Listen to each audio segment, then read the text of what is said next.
This week, one word walked a company's private files right out of GitHub. No password, no malware, not one line of code, just a plain instruction hidden inside a public comment and an AI agent that read it and did exactly what it said. The word that beat GitHub's Guardrail? Additionally. Context Window. Your weekly window into everything. AI security.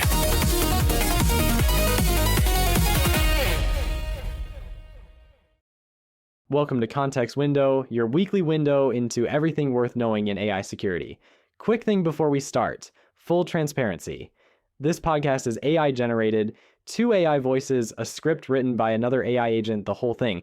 But every story, every take, every bit of here is what this actually means is curated and verified by Asaf Nakash. He builds AI security products at one of the world's largest security platforms. So the robots do the talking, but a human who lives this stuff makes sure we're not hallucinating.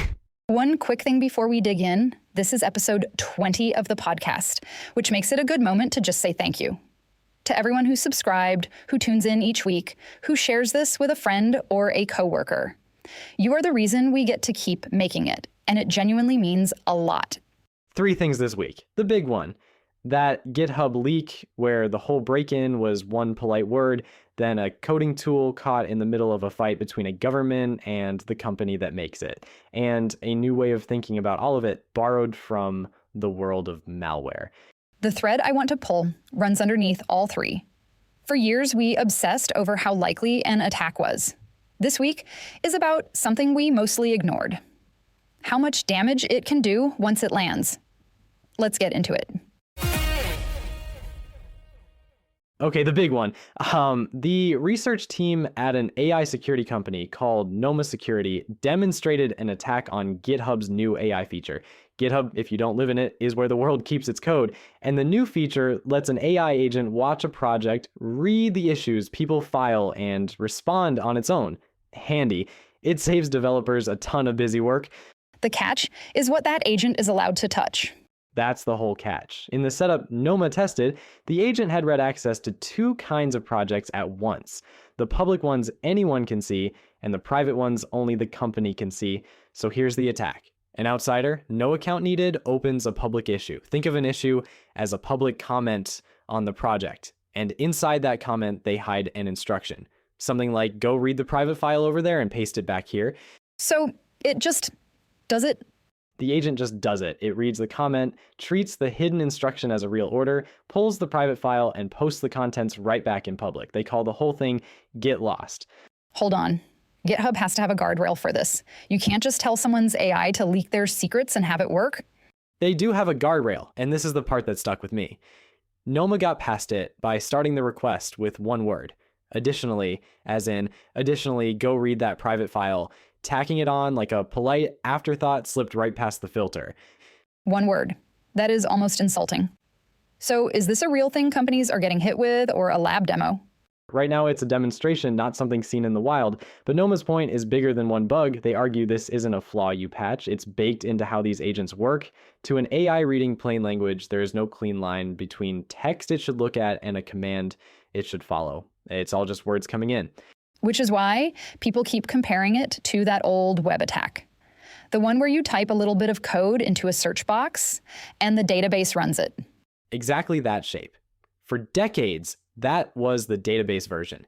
This is the same idea, except the payload is just a normal English sentence and the target is an AI agent that took it as an order, a whole category, not a single hole. In fairness to GitHub, every AI assistant has this problem. It's not just them. It's not just them, you're right. But look at what actually had to line up for this to leak. 2 things. The filter had to fail. Filters fail, that's boring, that's what they do. And the agent had to be able to reach those private files in the first place. And that second part is the one nobody thinks about. That second part is everything. If the agent had only been allowed to touch the public project it was working on, the same attack copies nothing. There's no private file within reach to steal. GitHub's own advice after this points right there. Give the agent the narrowest access you can. The lock got picked. The real question is why the agent had keys to that room at all. 3 more worth your time. Nina, take the first one because it's a mess and you're better at messes. Happy to. Okay, China. The government there flagged a popular AI coding tool made by an American company, Anthropic. Their claim is that recent versions of the tool were quietly sending back things like your location and identifying details about your setup. The regulator put out a warning, and reportedly one large Chinese firm banned the tool internally. What's Anthropic's side?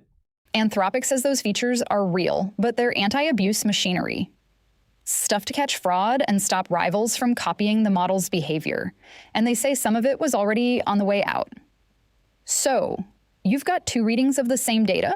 One, camp sees surveillance.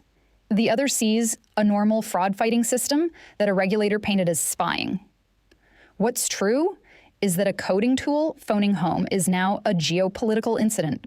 And whichever camp is right, the developer's exposure is identical. Your coding assistant sees your whole machine, second one, and hold this one loosely because it's reported, not officially confirmed. Reuters says, citing sources, that CISA, the US Cyber Defense Agency, is using Anthropic's Mythos model to scan the government's own code for security holes before attackers find them. So the same capability that leaks private files in the wrong hands is now hunting bugs for the defense. Same power, opposite direction. And notice the catch even here. To defend all that federal code, the model has to read all that federal code. It's the same question we keep circling. Whose agent is it, and how far can it reach? Which is the whole episode, really. Even the good guys are managing blast radius. Exactly. Third one is yours too. This one I actually liked. A group of researchers, and the names on it are heavy, including Bruce Schneier, put out something called the Promptware Kill Chain. If you've been in security a while, you know the kill chain idea. It maps an attack as a sequence of stages from first foothold to final damage. What they did is build that same map for attacks that ride in on AI prompts. So the English sentence as a weapon thing gets a real framework. Right.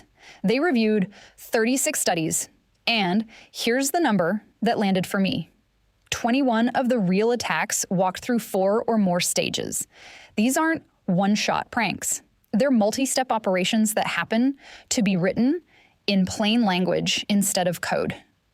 Giving that a shared vocabulary is how a field grows up. And a quick last note that rhymes with everything today. There's an open source AI toolkit called ModelScope, and one of its pieces is named MS Agent, which, to be clear, has nothing to do with Microsoft. Researchers found a flaw in it that lets an attacker run their own commands on your machine, and there's still no fix available. Still no fix. And I have to flag this because it's episode 20. We first covered this exact flaw back in episode 2. Same tool, same command injection hole. That was March. It is now July, and it is still sitting there wide open. 18 episodes later.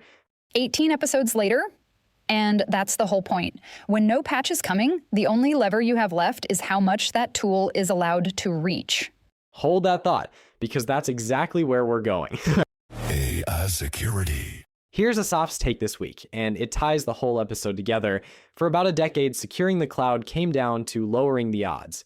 You'd hunt for the dangerous combination, a machine open to the internet, running software with a known hole, holding a key to something that mattered. Find that chain, break one link, and the odds of getting hurt dropped. Because every link was something you could actually fix. Right. Patch the software, close the port, take away the key. Each fix makes the whole thing less likely, and we got genuinely good at that game. But that game doesn't work on an AI agent? Here's the part worth sitting with. It's not that the agent is somehow more likely to be attacked, it's that the one move we relied on, taking away the exposure, just isn't on the table. An agent that reads what people send it and acts on it isn't broken. That openness is the entire product. So the door you'd normally lock is the door you're selling.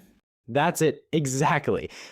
You saw it with Get Lost. You can't patch an agent for believing what it reads, and you can't stop people from sending it text, not without turning it off. So you can't push the odds down anymore. You have to assume it gets fooled. Which sounds bleak. If you can't lower the odds, what's the move? You change what you protect. Stop obsessing over how likely the attack is and start controlling how much it can reach when it works. Now, you realize that reach is the blast radius, and unlike the odds, that part is completely in your hands. And that's the thread back to the top story.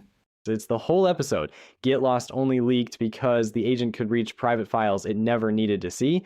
So the real work is deciding right in the moment the agent acts exactly what it's allowed to touch. Box a hijacked agent into the one job in front of it, and the same attack walks away with almost nothing. That's a softs line. Least privilege is the only guardrail that doesn't argue back. That's the show. If it was useful, the written edition digs deeper, and it's built for security leaders who want the whole landscape in one scan. Every source linked so you can check our work. That's the Context Window newsletter on LinkedIn. Subscribe there and pass it to someone on your team who owns this. We'll be back next week with whatever these assistants leak next. At this rate, that won't be a long wait. Thanks for spending part of your week with us. We'll see you next time.